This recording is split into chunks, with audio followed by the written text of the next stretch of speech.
জাতীয় সংসদের সাবেক স্পিকার শিরীন শারমিন চৌধুরীকে আজ রাত 4টার দিকে গ্রেফতার করেছে ডিবি। এবং এই মুহূর্তে আমরা অবস্থান করছি ডিবি কার্যালয়ের ঠিক সামনে। আজ ভোররাত 4টার দিকে শিরীন শারমিন চৌধুরীকে তার ধানমন্ডির যে বাসভবন রয়েছে সেই বাসভবন থেকে তাকে আসলে আটক করা হয়।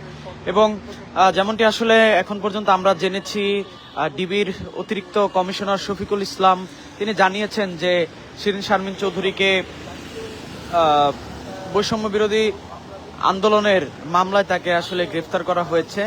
এবং জুলাই আগস্টের অভ্যুত্থানের যে সেখানে যে হত্যাযজ্ঞ ঘটেছে, অর্থাৎ জুলাই আগস্টে যারা হত্যার শিকার হয়েছেন ছাত্র জনতা, সেই ছাত্র জনতার হত্যা যে মামলা, সেই মামলায় আসলে তাকে গ্রেফতার করা হয়েছে বলে আসলে জানিয়েছে ডিবি।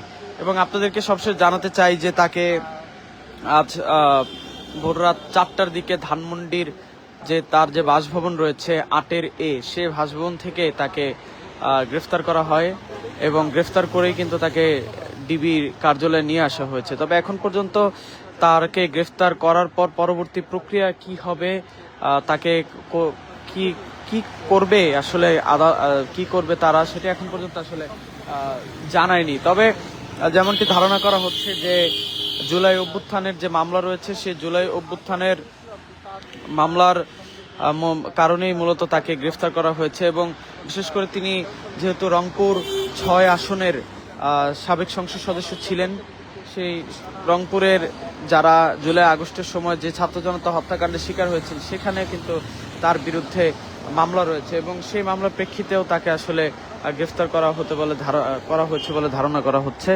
এবং আমরা দেখেছি যে 5ই আগস্টের পর যে ছাত্র জনতার অভ্যুত্থানের পর যে অন্তর্বর্তীকালীন সরকার গঠন হয়েছে, সেই অন্তর্বর্তীকালীন সরকারের সময় কিন্তু তাকে প্রকাশ্যে কোথাও দেখা যায়নি। এমনকি 5ই আগস্টের অভ্যুত্থানের পরপরই তিনি কিন্তু একদম লোকমুখের একদম আড়ালে চলে গিয়েছেন।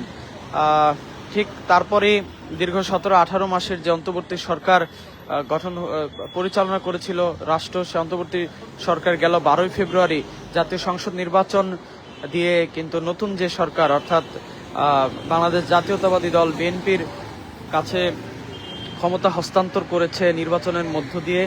এরপরে কিন্তু আমরা দেখেছি যে নতুন এই সরকারের অধীনে কিন্তু মূলত তাকে গতকাল গ্রেফতার করা হলো ধানমন্ডির তার যে বাসভবন থেকে। আর শিরীন শারমিন চৌধুরী কিন্তু প্রথম 2013 সালে স্পিকার নির্বাচিত হন। এরপরে তিনি একাধিকবার কিন্তু স্পিকার নির্বাচিত হন এবং সংসদ সদস্য নির্বাচিত হন। এবং আওয়ামী লীগের রাজনীতির সঙ্গে তিনি কিন্তু এক প্রকার সক্রিয়ভাবে জড়িত ছিলেন। এবং তাকে কিন্তু যে সংসদের যে স্পিকার করা হয়েছে একাধিকবার, যার কারণে তিনি কিন্তু সবসময় সংসদের স্পিকার হিসেবে আলোচিত ছিলেন এবং সমালোচিত ছিলেন।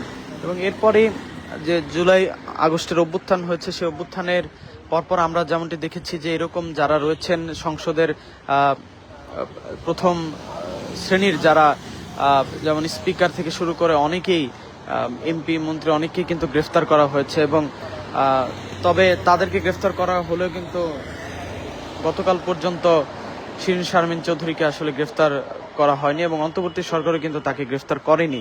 তবে বিএনপির বর্তমান যে সরকার, সে সরকারের অধীনে আমরা দেখেছি যে বেশ কয়েকদিন আগে 1/11 যিনি মূল একজন ছিলেন তাকে গ্রেফতার করা হয়েছে, জেনারেল মাসুদ উদ্দিন চৌধুরী, তাকে গ্রেফতার করা হয়েছে। এবং আজ আমরা ভোররাতে দেখলাম সাবেক